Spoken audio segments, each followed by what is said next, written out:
Thanks for tuning in today. I wanted to talk about the markets and what's been going on with this whole coronavirus and everybody being kind of locked down. I live here in Canada, where the Prime Minister is basically given the quarantine issue in regards to smaller groups. Go and do your thing, but be smaller groups. Not letting people come in from other countries unless they're being repatriated into the country. The same thing is going on in the States. The same thing is going on in England. Boris Johnson did a press conference today. He does a press conference every day. And I wanted to talk about what's going on in the markets with regards to fear and greed and some of the things that we knew that were going to happen. So I've been looking at markets for a long time, just as a hobby for a lot of parts, and also because I used to be a financial strategist back in before 2008. So I knew 4 years before the financial crisis of 2008 that a crash was coming. And I have learned something about talking about the sky is falling. And I learned this lesson from Jesus Christ, and that is that a prophet has no honor in his own home. People that know you for a long time, that have different feelings about whatever, they're probably not going to pay as close of attention as other people would, because I noticed during that same period of time, a lot of people tracked me down and wanted to know certain things, and I got a lot more attention from them. And then when it happened, at that time, we didn't know exactly what to expect and how to expect it. I wrote a book at that time, and it came out. The book was published. It was called Get Ready to Take the Plunge. It came out the actual day that the markets crashed. So I got the timing pretty spot on. That book's retired, and then in 2011, I wrote another book called Money Uncensored, where I talk about how money is created and what are the 10 dangers of investing. This is definitely danger number 10 of the 10 dangers of investing, about the political and economic world is getting more dangerous every day. And so what are 10 dangers of investing and what's left that still works? And so one of the things that we talked about in what's left that still works is about becoming your own banker. So sometime in the future, I'm going to have a friend. His name is Mike Sadu. He's going to come over here and talk about that. He and I are fans of the late Nelson Nash, who taught a lot of people about strategies that protect you from crashes. But I wanted to talk about the timing of when the markets went down and when the big huge hoopla happened about the coronavirus. And look, I have a friend, his name is Nick. He actually works for the Center of Disease Control, and he worked on the SARS case. He's a little bit older now, so it's time for the younger people to step up with coronavirus, or COVID-19. Explain why it's called that, because of different mutations. He's also mentioned to me Wuhan, China is no longer considered the epicenter right now. It's probably Italy. He happens to be Italian, by the way, Nick. He also mentioned in regards to the timing that BC kind of had their timing correct. Washington State was a little bit slow in doing their testing. He also mentioned Wuhan, China, and Winnipeg, Canada are level 4 labs. Those are the labs that are when there are serious cases. I don't want to talk ridiculous. I'm not exactly a scientist, so there's a talk on all my social media by Nick. You could just find it over there. He did a big huge talk.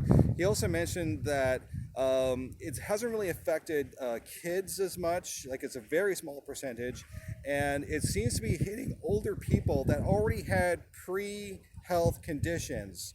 And so he also mentioned that the common flu and influenza and all these other things that we've been living with for years cause a lot more deaths than coronavirus.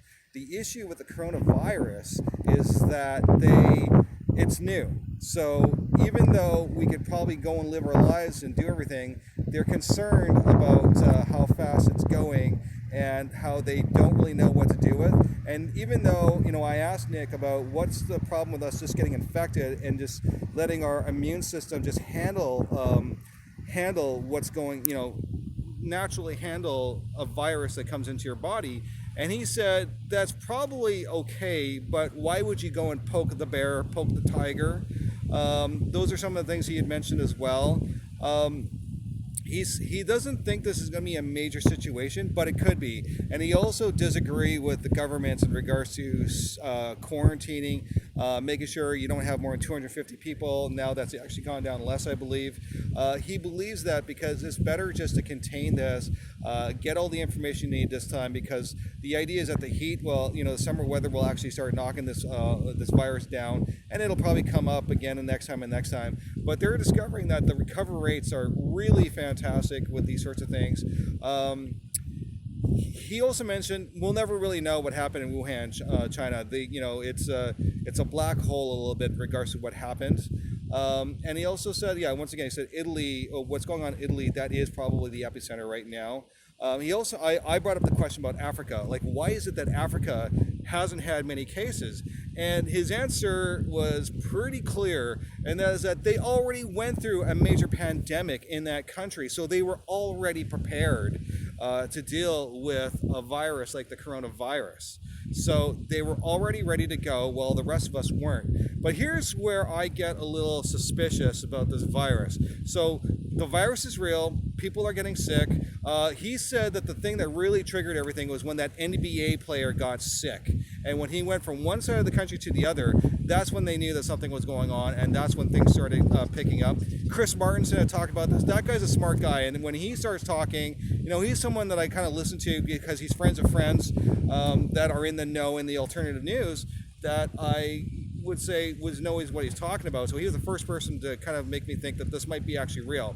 But here's where I get suspicious about things, and that's the timing of when this became like a massive news story.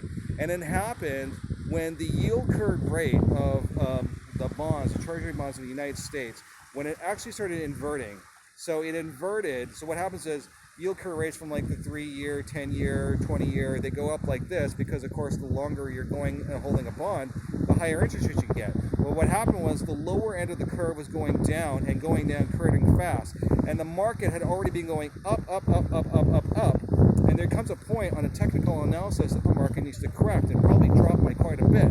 This thing didn't just drop. It cratered as the yield curve went down, and their interest rates were at the lowest possible moments, and then everything went down, and everyone's like, oh my goodness, this is about the coronavirus. So I do find the timing of this suspicious. I'm not making any blame or anything like that, but that is something to point out. The virus is real. Will this be blown over? Maybe. I hope so.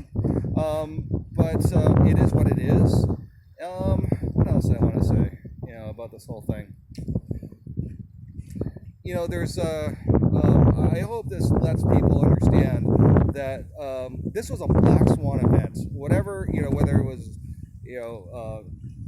cosmic coincidence or whether it was something else, this was a black swan event where all of a sudden the markets had cratered when the interest rates were already at the lowest levels possible. So when 9/11 happened and the dot-com bubble happened, interest rates were pretty high before they dropped them down. And then when the 2008 crash happened, interest rates were pretty high. They weren't quite as high, and then they dropped them down.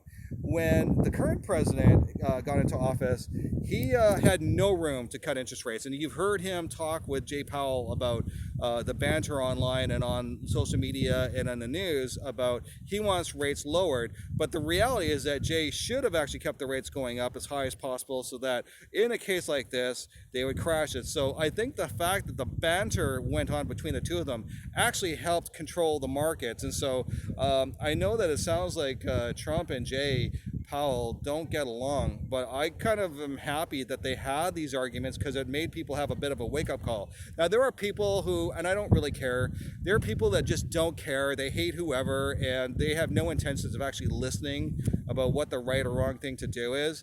But for me, I'm just like, what's going on? How does it help everybody, or how does it make people's lives more miserable? So that being said, I would expect a lot of money to be flooded into the market. In fact, we were talking like in 2014, 2015, I used to be on a show called The Lorraine Trent Show, where we would talk, it was a Florida show, And we were talking about how the next president would probably spend more money than all the other presidents combined, because the president at the time, Obama, had spent more money than the presidents combined, almost. And that included George Bush, who definitely spent more money than all the presidents combined. So this fiat currency system is going higher and higher and higher and higher, and just printing more money. And in 6,000 years, there hasn't been a single fiat currency system that has actually worked properly. So there are some cracks showing up. If I were to guess where money's going to go to next when they start printing, I'm going to probably say Africa, because in China, the last decade, you saw people living in dirt floors, now living in concrete buildings. Now you're probably going to see the same thing in Africa, where they're living in huts and dirt floors, and they'll probably have some infrastructure, because everyone wants to go on this global internet thing. You have Star Wars going on. You have, during the State of the Union, the president talked about the fact that they wanted to hit rural America that didn't still have internet at that time. So you can clearly see this is going digital. I think they do have a few more shells in the shotgun of blowing money into the system, but I think things are changing forever. And I said this before, it doesn't matter what side of the political spectrum you're on, you're going to see a lot more American dollars being printed, which means that America is on its way to actually flooding the world with US dollars. I said this before, a lot of people think we're going to head to a gold standard. I think that's a terrible idea. I think the United States dollar, I think the United States has no intentions of actually losing their control of empire supremacy. So I'm not saying that in a rude way. I'm just saying, you know, when in history have you ever seen someone like an empire just all of a sudden start heading back? You know, hasn't happened that often in that type of a case. So those are some of the thoughts that come to mind. If you have any questions, or you're like, hey Les, you forgot to talk about this, or you forgot to talk about that, you know, remember, we don't know what's going on. We don't know how this is going to play out. But we're all kind of, hopefully we're all smart enough to know that we're stupid, instead of stupid enough to think that we know everything, that we're smart, and figure it out, talk to people, get involved in groups, start learning certain things, try not to get so surprised. This was a surprise to me. I knew something was going to happen. I just didn't think this was it. I think none of my friends, and my friends are well informed, none of them knew. None of them knew that this was going to be the thing, the catalyst to actually drop the markets the way they did. So it just lets you know that, hey, you never know what's going on. Pay attention to everything. Say hi to your family. Make sure you say hi to your friends. I've been doing that lately for anyone who sees me online. Anyway, that's all I got to say. I've kind of run on a bit and yapped on. Anyway, my name is Leslie Michael Jr. If you haven't liked or subscribed yet, please do. I'll be sharing more videos about business, life, marketing, and all truths and stuff like that. So I got plenty to say, you know, and hopefully you like what I got to say. Have yourself a good day.